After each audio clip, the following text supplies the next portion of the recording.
Add rational expressions. We have two examples here and we will see how to add these rational expressions. As you know, rational expressions are similar to fractions but with variables. So we have the similar method, that is, to have a common denominator and then add the numerators. The first one is 2 divided by x plus 1 plus x over x minus 2. Let's start adding them. So we can have a common denominator which is x plus 1 times x minus 2. The numerator should be 2 times x minus 2, so you can cross multiply, plus x times x plus 1. Well, to get the denominator of x plus 1 times x minus 2, the first term should be multiplied by x minus 2, this term, both numerator and denominator. In case of the second term, to get x plus 1 in the denominator, we have to multiply numerator and denominator by x plus 1. So that is how we get a common denominator and this numerator. Now let's expand to get the solution of the numerator. So 2x minus 2 is 2 times x minus 4 plus x squared plus x divided by the denominator. My suggestion is never expand denominator. Keep it in factored form.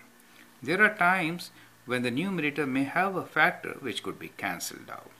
Now let's write down the numerator in proper order. That is from increasing exponent, and let's combine the like terms. We have 2x plus x is 3x minus 4, and we have x plus 1 times x minus 2. Now here we could factor the numerator. Product we need is minus 4 and sum of 3. So that means 4 times 1 is 4, and if we take 4 as positive and 1 is negative, well, we do get that.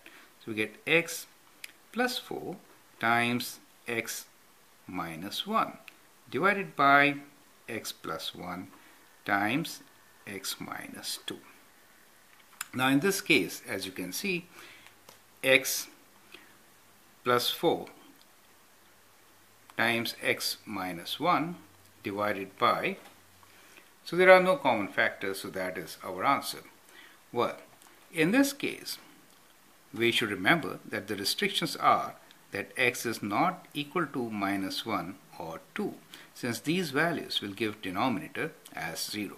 So it's kind of important whenever you start with, you should write down the restriction, right?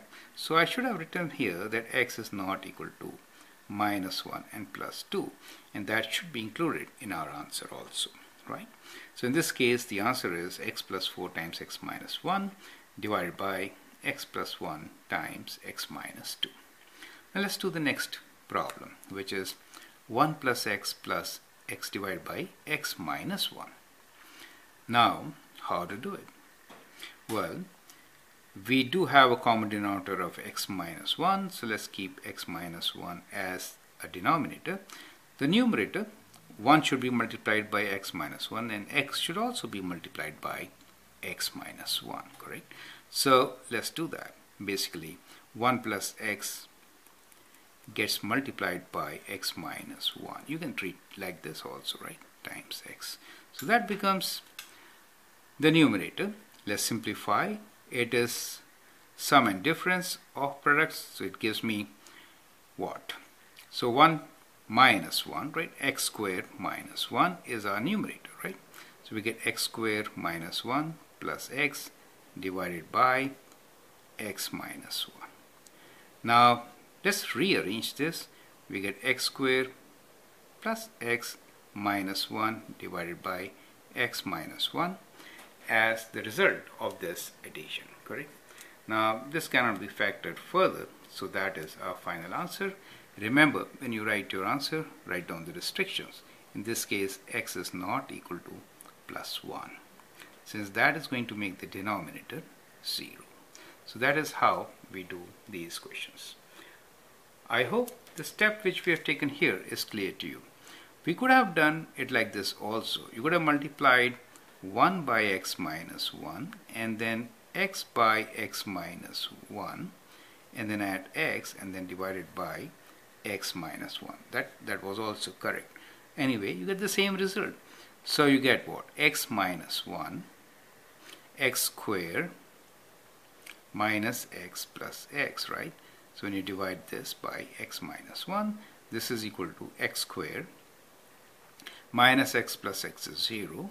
Get plus x minus 1 divided by x minus 1. Exactly the same result, right? So either way, you get the same answer, right? I hope the method is clear to you. So that is how we solve or add rational expressions. Thank you.